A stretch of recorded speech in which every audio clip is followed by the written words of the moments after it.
Boros Charms. Yeah, a set of them. He's also got access to Chain to the Rocks, which is a pretty potent removal spell in a deck mostly filled with mountains. Yeah, so but the things you normally expect out of Devotion, like the Nykthos and the Fanatic Amogus, are nowhere to be seen in this list. Right. Ari appears to have gotten the play and gotten off to a quick start before holding up for us to catch up. Couldn't wait to go Island 1-drop. Yeah, Island Cloudfin Raptor, just as good as it was in Gatecrash Limited, if not better in Standard right now. I'm interested by this matchup because blue's a fast deck, but there's no way it's as fast as red.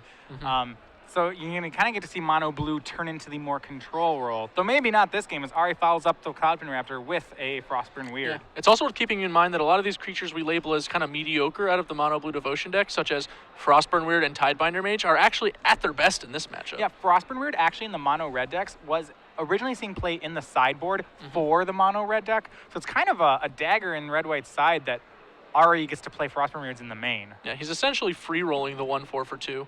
All right, so we saw a swing by Ari. Brian had no 2-drop. Instead, he lightning struck the Cloudfin Raptor. Ari's fine with that, follows up with Thassa. Yeah, from this Thassa, Ari could potentially untap into Jace or Tidebinder Mage or another Frostburn Weird, all of which would give him 5 Devotion. All right, so Brian on his third land. He now commits to the board. It's going to be Boros Reckoner. Yeah, you said a lot of options available for Ari. Even Bident would be great here. And as you see, he does have the Jace in hand. Don't know if he has the land. Oh. Yes, he does. Wow, he's sleight-of-handed that 4th land down. He could also deploy Master of Waves if he chose, as opposed to ramming his 5/5 into the Boros Reckoner. Yeah, the danger is if he makes Jace here, it's not entirely safe from Boros Reckoner. But I think he does it anyway. It's just so good to get this Thassa online. He gets the Thassa online, and he goes and boosts negs the Jace instead of boosting it, and we see a pretty spicy top 3 cards. Master of Waves and Tidebinder Mage are 2 of his best cards in the matchup, and he gets one of them with a Mutavault. Yeah, it's really, I like how Ari's assessing his role here. Typically, he'd want to plus the Jace in this matchup because he's being defensive, but he's been able to adapt his game this time to minus Jace, and he's saying that he is the aggressor now. And we see Ari actually takes the Master of Waves, declining the Tidebinder Mage. He already has another Master of Waves in his hand, so yeah, we see he definitely wants to be attacking here. And now that he's gotten his cards, he's okay if Brian decides to trade Boros Reckoner for Frostburn Weird or Jace. Remember, unless Brian has one of those chained to the rocks, two Master Waves is pretty much game over for the red deck. Ari has seen that Sacred Foundry. He knows what that could mean. He knows that it's possible a Chain to the Rocks could be in the Master's future, but with 2 copies, he's very likely to be able to create an unbeatable token army. So Lynch, he made that chump block on Thassa with Boros Reckoner, having it take out the Jace. His board's once again clear. He plays Temple of Triumph, scrying to the bottom, and replaces the Boros Reckoner. Now, Ari's hand is Master Thassa, so he will not be turning on that Thassa again unless he draws something to let him. Yeah, and I think he's really just on the plan of play 2 Master Waves and dare my opponent to do something about it. Oh, there's one. Remember, those guys have pro red. They're pro all but 2 cards in Brian's deck. Yeah, that's going to be a big issue for Brian. His Boros Reckoner can hold off a little bit of the army, slow down the bleeding, but once the second Master lands, he'll be in a world of hurt. Yeah, they'll be 3/2s. So we see Stormbreath Dragon from Brian. He's going to try to take the aggression, take the aggressor role away from Ari. So he swings in, puts Ari to 16, but the pain's just about to start. A second Master is going to pump all of those guys to elementals to 3/2s, make more of them, and activate Thassa this turn. Keep in mind that Mutavault is also not summoning sick if he had wanted access to it. But it looks like he's going to hold the blue mana for Frostburn Weird instead. Does he have a Tidebinder Mage too? No, he's going unblockable. To make it unblockable. unblockable. Okay. And he's just, now he has 9 elementals. 4 of them can swing this turn. They are all 3/2s. Thassa swings for 5. Reckoner, with no mana for first strike, is going to have to trade with an elemental. That's a play you really want to make. Ari's holding back both of his Master of Waves as well. Yeah, I think he might not remember they have pro red. Yeah, I think maybe he's used to not sending one, but I think you can just send the one that was not summoning sick. Yeah, it has pro red. I mean, it is almost certainly not going to affect the outcome. Brian packs it in. Yeah. So quick game. This is like an atypical result when you talk about archetypal Magic. So normally when you have a mono red versus mono blue deck, that's been a matchup that traditionally favors the mono red deck. You see it all the way back to when Jackal Pup and Sly was a deck. If you ever play things like Jace versus Chandra, it's like the red decks tend to have really good matchups. They're really good at not caring about card advantage. I really find this matchup interesting, and I think that mono blue can actually out aggro the red deck, and I think a lot of that has to do with Master of Waves. I think we need to play some Jace versus Chandra. Sure. All right. Moving to the sideboard, Ari, his main deck is obviously already a little hateful on red, as we talked about the Tidebinder Mage, the Frostburn Waves, the Master of Waves. Moving to the sideboard, he's not gaining a whole ton. He has access to like another Cyclonic Rift if he wants that, a couple rapid hybridizations to avoid getting beat down by a Stormbreath Dragon out of nowhere.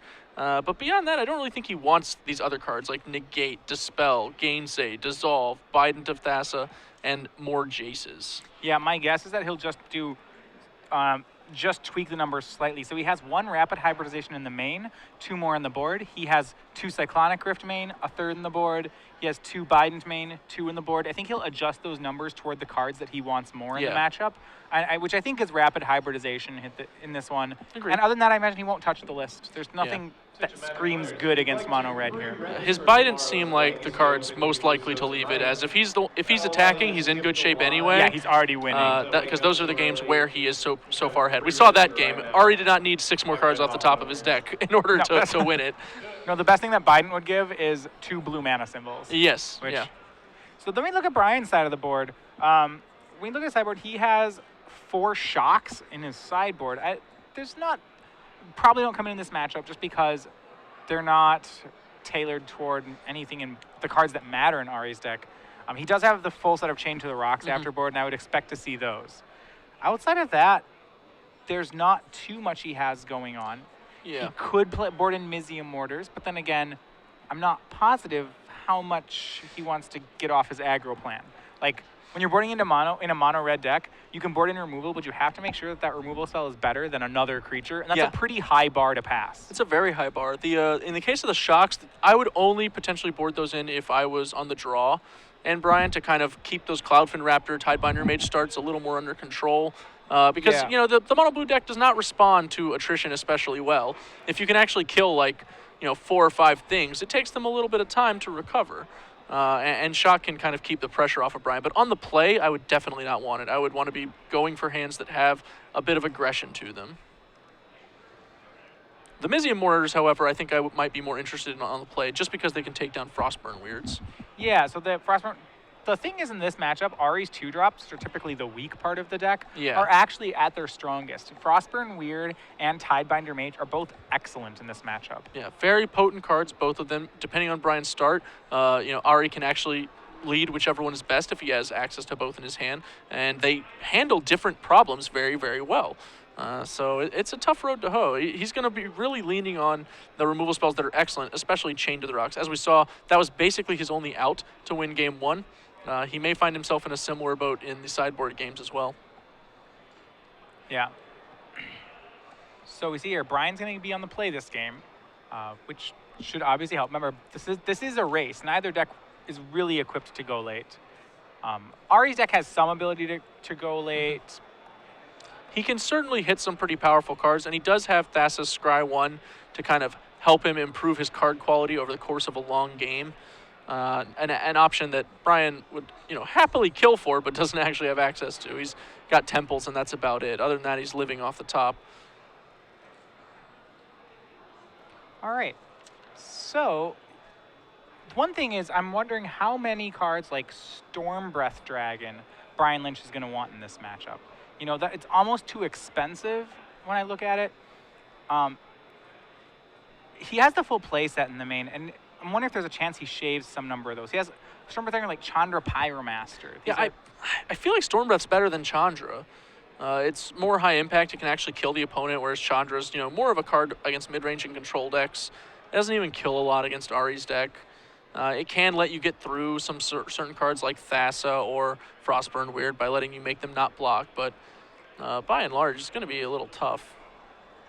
All right, so we have Ari keeping on 7. Brian is going to be going down to 6 for Game 2. Remember, we believe because of his breakers, this is very likely a win and in for Ari. Yeah, it certainly has the potential to be a win and in for both players, in fact. A loss will certainly eliminate one player from contention as well. Yeah, so I want to talk a little bit about this red aggro deck as opposed to the red-white devotion decks we're seeing. They're really similar takes on mono red aggro. This one is less explosive, and it's not clear to me immediately what it gets it's sacrificing that potential Perforos. And I'm not clear immediately what it gets out of it. Yeah, I think that the main draws don't really seem that important to me. I really like having access to Devotion. Those nut draws are a big thing in Standard and in Magic right now. You know, anytime you can notch a free win by just your combination of cards happen to be unbeatable, those add up over time, and I think that Devotion is the sort of the free win lottery in Magic right now. Yeah, if you say like, you want to, there are sometimes, especially as creatures have gotten better in the last couple of years, there certainly are decks which have nut draws that are just that hard to answer.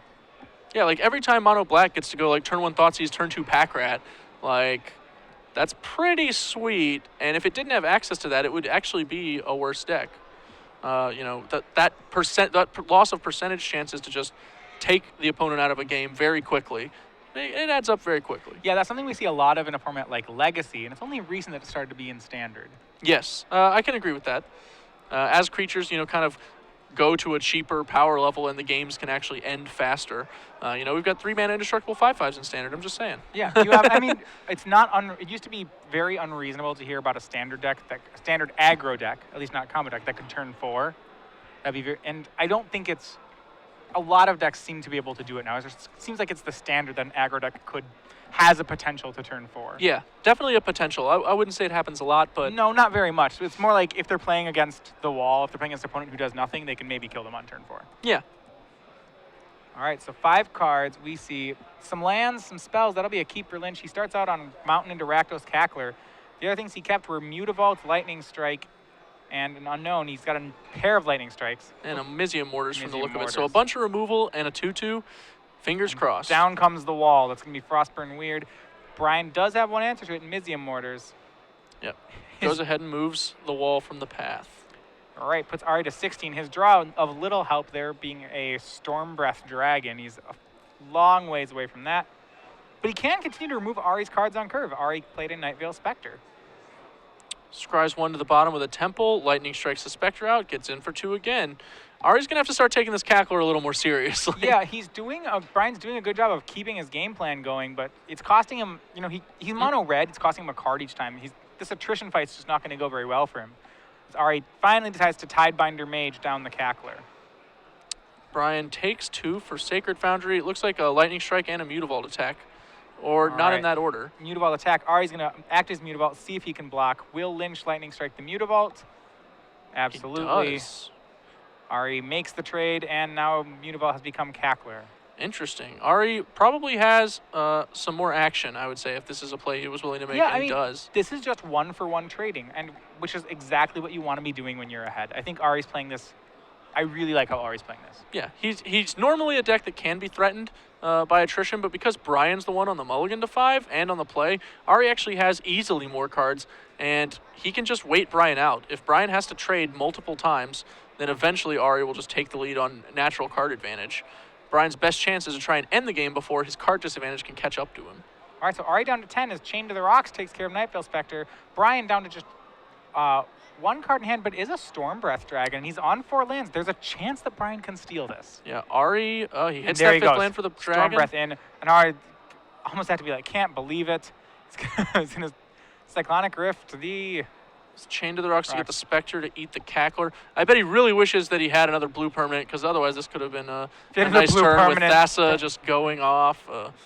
Yeah, so he's going to scry to the bottom here if he can hit that permanent. Ari's down to 6, though. It's a land. Looks like that's all he's got, just lands. Yeah, maybe he'll try to get a card out of Brian's deck to help him. Is Brian running Frostburn Weird? Well, Ari actually is dead to the double Mutavault activation. Yeah, and Chain to the Rocks will make it elementary because the Chain to the Rocks obviously already in Brian's hand from before. And yeah, Ari packs is in. All wow. Right. That I am shocked that he got that. That is, well, he was down 3 cards. So Brian was down because he was down 2 from the mulligan, down 1 from being on the play. So they just pretty much engaged in 1-for-1 trading. And despite all the extra scries that Ari got, he ended up with 4 more lands than Brian. So right. So Brian, he actually Brian ended won up the down cards effectively. Yeah.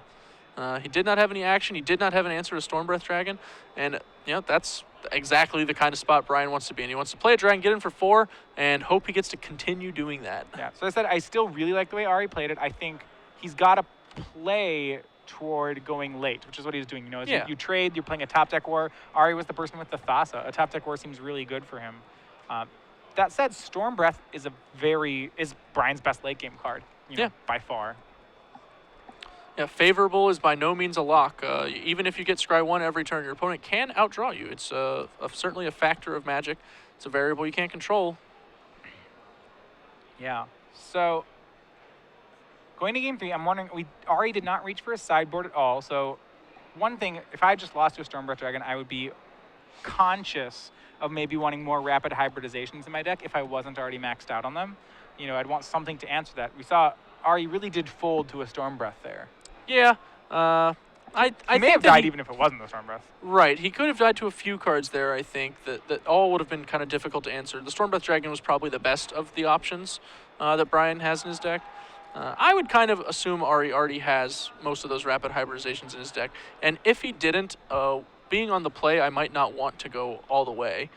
I've got a lot more potential to be the aggressor there. The Stormbreath Dragon will be much less good if it's coming down after I've already attacked with Master of Waves. Yeah, Brian was just really able to be the aggressor in that game. Yep. Turn 1 Rakdos Kekler, turn 2 Mutavault. That'll do it for you. It's a lot of card advantage. No Mog Flunkies, but hey, what can you Pressure. do? Yeah. no Kekler into Mog Flunkies. Ooh. Ooh.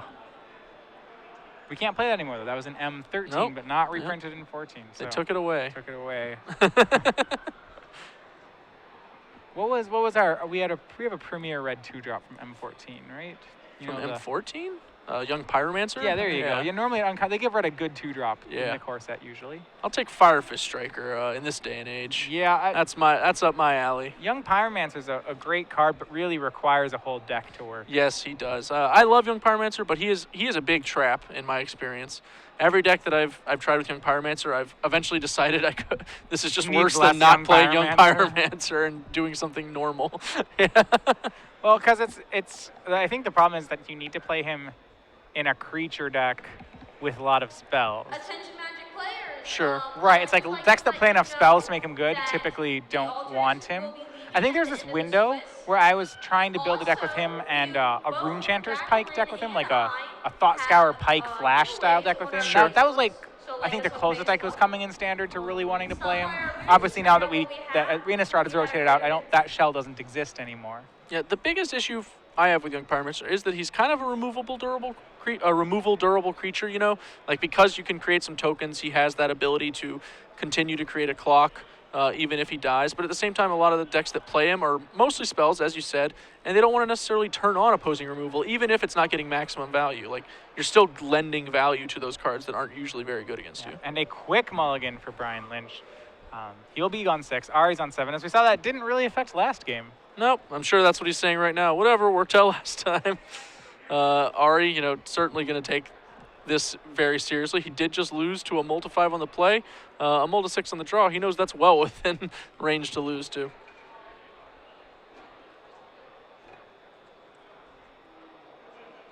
All right, so he'll be on 6 here. I'm thinking, we've seen the aggressive player win both games. Both these decks' cards are much better at attacking than defending. If you're Ari, do you want to keep a hand with quality cards but not aggressive cards? Like, can you keep the hand with Frostburn Weirds and Thassas? I think that you can. The Frostburn Weirds are very good. I'm less excited about the Thassas because Thassa's good in the games where I'm already getting pretty good. If I can turn on a Thassa, then that usually means I'm doing quite well, I think.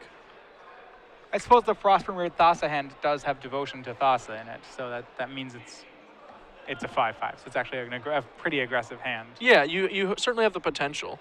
This is also quite a lot of potential. He starts with Cloudfin Raptor, and we see the Shock in Brian's hand. Yeah, he has a Shock, a Mizium Mortars, and a Chandra's Phoenix, along with some lands.